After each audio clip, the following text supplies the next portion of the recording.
हिंदू आस्था के सबसे बड़े उत्सव महाकुंभ 2025 में आप सभी का स्वागत है। यह भारत ही नहीं बल्कि विश्व का सबसे बड़ा धार्मिक सम्मेलन है जो तीर्थराज प्रयागराज की पावन भूमि पर आयोजित हो रहा है। यहाँ पर पतित पावनी मां गंगा, यमुना और अदृश्य सरस्वती का पवित्र संगम है जिसे त्रिवेणी संगम कहते हैं। जाति पंथ से ऊपर उठकर यह आस्था का सबसे बड़ा मेला है जहाँ सभी सच्चे सनातनी मिलते हैं। यहाँ की महान संस्कृति को देखकर आपको भारतीय और सनातनी होने पर बहुत गर्व होगा। आज मैं आपको इस धार्मिक और आध्यात्मिक यात्रा पर ले चलूंगा। मेरी पूरी कोशिश रहेगी आपको इस महाकुंभ के हर एक छोर और किनारों को दिखा सकूं। तो आप सभी को मेरा प्यार भरा राम राम। दोस्तों, अगर आप भी इस महाकुंभ में आने की प्लानिंग बना रहे हैं तो आप एकदम सही वीडियो देख रहे हैं। यह वीडियो आपको बहुत हेल्प करेगा।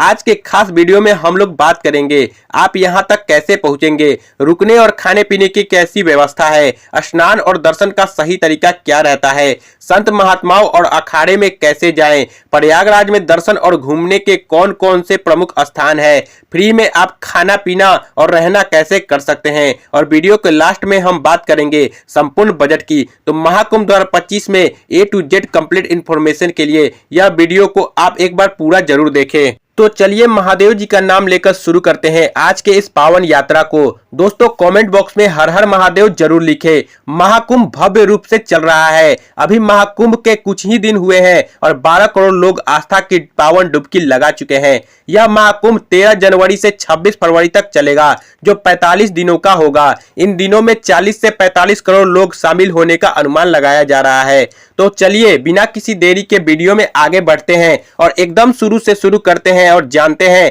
आप यहां तक कैसे पहुंचेंगे। दोस्तों, प्रयागराज में बहुत से वेल कनेक्टेड रेलवे स्टेशन है जैसे प्रयागराज जंक्शन, प्रयागराज रामबाग, सूबेदारगंज, बरौली, तारागंज, झूसी, नैनी, प्रयागराज चौकी, फाफामऊ, प्रयागराज और प्रयागराज संगम आपको लगभग सभी बड़े स्टेशनों से यहां तक के लिए डायरेक्ट ट्रेन मिल जाएंगी। रेलवे ने भी रेगुलर और स्पेशल ट्रेन को मिलाकर 13,000 ट्रेन महाकुंभ के लिए चलाई है। इसके अलावा महाकुंभ को देखते हुए प्रयागराज में फ्लाइट की भी संख्या को बढ़ाया गया है। आप फ्लाइट से भी प्रयागराज तक आ सकते हैं। वहीं बहुत से लोग अपने खुद की कार से भी आते हैं।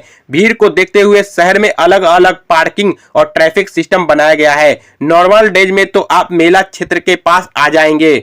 वहीं शाही स्नान के दिन शहर में सभी प्राइवेट वाहन बंद रहेंगे। उस दिन आप जिस भी रूट से आएंगे वहीं आपको पार्किंग फैसिलिटीज मिल जाएंगे। नजदीकी घाट पर स्नान आदि कर सकते हैं। तो चलिए रेलवे स्टेशन से ऑटो में 20 से 25 रुपया देकर नैनी ब्रिज, परेड ग्राउंड या जूंगी तक आ जाएंगे। दोस्तों, नॉर्मल डेज में आप इन पॉइंट्स तक आकर 1.5 से 2 किलोमीटर पैदल चलकर बड़े हनुमान जी किले के पास तक पहुंचकर संगम क्षेत्र में आ जाएंगे। वही शाही स्नान के दिन शहर में सभी प्राइवेट वाहन बंद रहेंगे तो आपको गवर्नमेंट ऑटो या बस के माध्यम से ही इन पॉइंट तक आना होगा। शाही स्नान के दिन आप मानकर चलिए कि आपको कम से कम 7 से 8 किलोमीटर तक पैदल चलना होगा। महाकुंभ 2025 में शासन और प्रशासन ने विशेष तैयारी की है।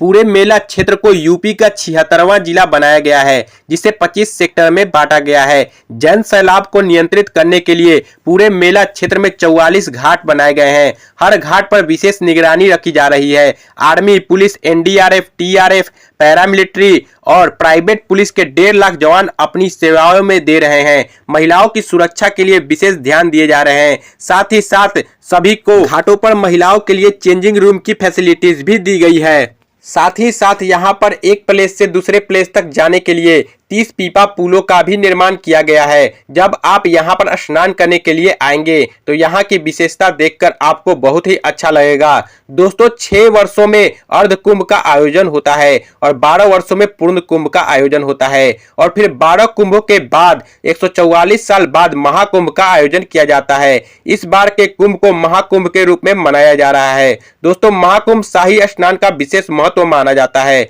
और महाकुंभ में शाही स्नान को अमृत स्नान कहते हैं। इस बार पहले अमृत स्नान 14 जनवरी मकर संक्रांति के दिन, दूसरा 29 जनवरी मौनी अमावस्या, तीसरा 3 फरवरी बसंत पंचमी, चौथा 12 फरवरी माघी पूर्णिमा के दिन और पांचवा अंतिम 26 फरवरी महाशिवरात्रि के दिन होगा। इस दिन के बाद से महाकुंभ का आयोजन भी समाप्त हो जाएगा। तो चलिए अब हम लोग आ चुके हैं मेला क्षेत्र में। दोस्तों आप मेला क्षेत्र को पार करते हुए बड़े हनुमान जी किले के पास में आ जाइए। यहाँ से कुछ ही दूरी पर घाट और संगम क्षेत्र है। आप चाहे तो आराम से इन्हीं घाटों पर स्नान कर सकते हैं या फिर आप नाव के माध्यम से त्रिवेणी संगम पर जाकर वहां पर भी पावन स्नान कर सकते हैं। यहाँ पर सभी पॉइंट से संगम तक जाने के लिए बोर्ड पर फिक्स रेट लिखे हुए हैं। यहाँ पर साइबेरियन पक्षी आपका चहचहाते हुए स्वागत करते हैं। यहाँ के मनमोहक नज़ारे आपका दिल जीत लेंगे। दोस्तों आप अपने इष्ट देवता माँ गंगा, जमुना, सरस्वती और महादेव जी का नाम लेकर इस महाकुंभ के अमृत स्नान में अब आस्था की पावन डुबकी लगाकर अमृत के समान फल प्राप्त कर सकते हैं। दोस्तों हम सभी बहुत ही खुशकिस्मत है जो 144 साल बाद होने वाले महाकुंभ के साक्षी बने हैं। तो आप भी इस महाकुंभ में आकर पावन डुबकी जरूर लगाएं। तो चलिए वीडियो में आगे बढ़ते हैं और बात करते हैं स्नान के बाद में आपको और कहां-कहां दर्शन करना चाहिए। दोस्तों किले के अंदर प्राचीन अक्षय वट है। अक्षय वट में आप लाइन में लगकर किले में प्रवेश करेंगे।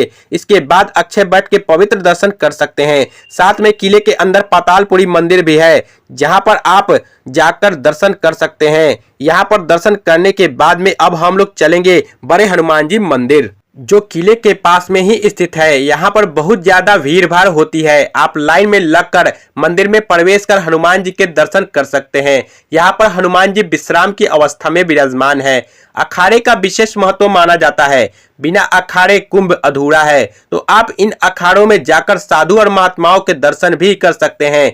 सभी अखाड़ों और संत महात्माओं के पंडाल और झूसी साइड स्थापित है। आप पीपा पुल के माध्यम से गंगा जी को पार करके इस क्षेत्र में आ जाइए। यहाँ पर बड़े बड़े संत महात्मा कथावाचकों के शिविर स्थापित हैं जहां पर आप उनके दर्शन कर सकते हैं, कथा में शामिल हो सकते हैं। साथ ही साथ लगभग सभी पंडाल में आप फ्री में खाना पीना भी कर सकते हैं। तो चलिए अब हम लोग बात कर लेते हैं रुकने के। अगर आप नॉर्मल रुकना चाहते हैं तो आप यहां पर संत महात्माओं के शिविर में रह सकते हैं। इसके अलावा संगम क्षेत्र में और नैनी साइड में टेंट सिटी भी लगी हुई है जहां पर आप मात्र 100 रुपया देकर एक नॉर्मल बेड ले सकते हैं। इसके अलावा अगर आप वीआईपी टेंट लेना चाहते हैं तो फिर आप महाकुंभ की ऑफिशियल वेबसाइट पर जाकर टेंट की बुकिंग कर सकते हैं। उनकी स्टार्टिंग 8000 से हो जाती है। इसके अलावा अगर आप प्रयागराज में होटल लेना चाहते हैं तो आप प्रयागराज जंक्शन के स्टेशन के सामने रह सकते हैं। रामबाग स्टेशन के आसपास भी ले सकते हैं या फिर आपको मेला क्षेत्र से 4 से 5 किलोमीटर रेंज में कहीं भी आपको होटल मिल जाता है जहां आप रह सकते हैं। इस टाइम पर होटल के कोई फिक्स रेट नहीं है तो आपको कम से कम जितने में मिल जाए आप आराम से उनकी बुकिंग कर सकते हैं। तो चलिए दोस्तों अब हम लोग बात करते हैं सबसे जरूरी क्वेश्चन बजट की कि कितने बजट में आप इस पावन यात्रा को पूरा कर लेंगे। दोस्तों देखा जाए तो महाकुंभ में खाना पीना और रहना एकदम फ्री होता है। इसके अलावा आप अगर चाहे तो नॉर्मल टेंट में 100 से 200 रुपया देकर एक बेड भी ले सकते हैं। तो आप मानकर चलिए कि 1500 से 2000 प्लस ट्रेन टिकट, इतने बजट में आप बहुत ही अच्छे तरीके से इस पावन यात्रा को पूरा कर लेंगे। वहीं अगर आपको बजट की कोई प्रॉब्लम नहीं है तो आप यहां पर बहुत ही अच्छे होटल और टेंट भी बुक कर सकते हैं। तो फिर आप मानकर चलिए कि 2500 से 3000 प्लस होटल या टेंट का किराया प्लस ट्रेन टिकट, इतने बजट में आप इस पावन यात्रा को पूरा कर लेंगे। तो दोस्तों यहाँ पर मैंने आपको महाकुंभ 2025 से रिलेटेड हर एक छोटी बड़ी जानकारी को बहुत ही अच्छे और सही तरीके से देने की पूरी कोशिश की है। अगर फिर भी आपको कोई क्वेश्चन रह जाता है तो आप हमें कमेंट के माध्यम से पूछ सकते हैं। धन्यवाद।